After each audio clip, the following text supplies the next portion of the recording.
assassins after your head. What are you going to do?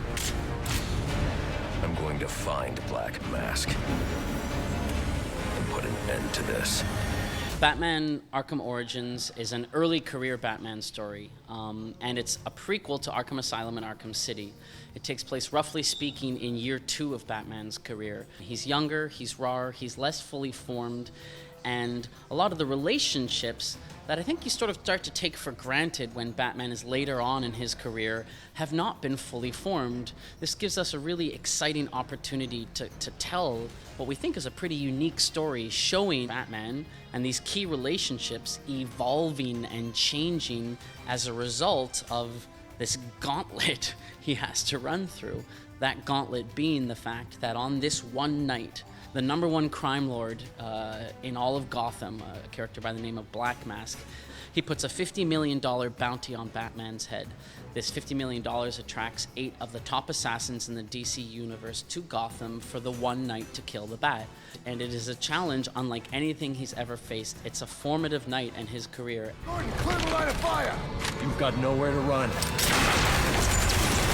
To be an Arkham game, you have to have the obvious things. You've got to have great free flow combat. You've got to have great fighting sequences. You've got to have great invisible predator sequences. We like to say those moments where you're sort of on that razor's edge of intensity and also sort of empowerment, where one false move and the whole world goes to heck. But you know that you are in control and you have that sort of strategic advantage. Has to have a great open world where you really feel like this city is my playground, complete with navigation and challenges and puzzles and opportunities to use your gadgets and whatnot. Our particular version of Batman tells the story of someone who is very much a loner. He's very comfortable and, in fact, dependent on the fact that he doesn't need anybody's help. He doesn't want anybody to know for a fact that he exists other than Alfred, and very much the sort of quote-unquote creature of the shadows who depends on anonymity and depends on the fact that there's still a raging debate amongst the police officers and the criminal element whether or not he even exists. That sort of urban myth element and the fear factor that comes from that is something he thinks he needs and that he absolutely depends on through the events of this game. I've long waited for this moment.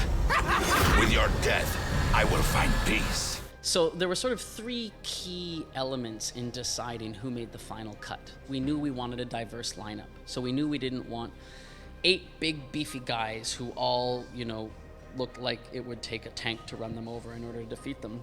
The second classifying factor was we wanted characters who we thought we could make cool, whether because they were already cool. I think Deathstroke is a good example of that. We thought we could Arkhamize him somewhat, but just looking at that character design, we liked him, from the outset. We always did. We're all really big fans of Deathstroke, almost, regardless of which medium he's appeared in or which comic book issue you're talking about.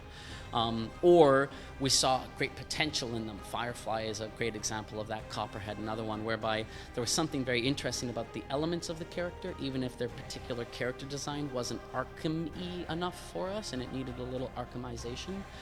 But I think perhaps the third and most important classifier was how it would map to gameplay. So we knew that we wanted our boss fights to be this idea of the final exam to help train and test a player in some core ability so that in defeating said assassin, you can sort of rest assured that as you take that skill that you've perfected as a result of defeating that assassin, you're going to put it to good use in the rest of the game, be it in the open world or whatever.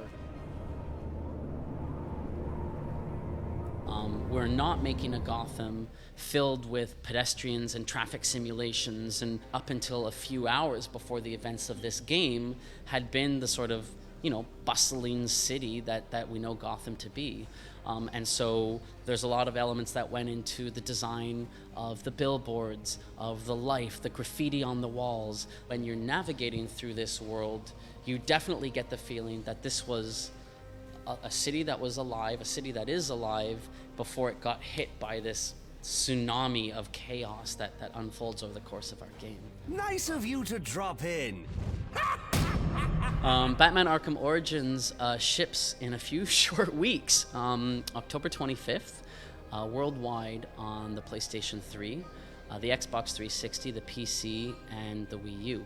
There's also Batman Arkham Origins Blackgate, which is a companion game developed with our friends at Armature Games, and that one ships on the Nintendo 3DS and the PlayStation Vita.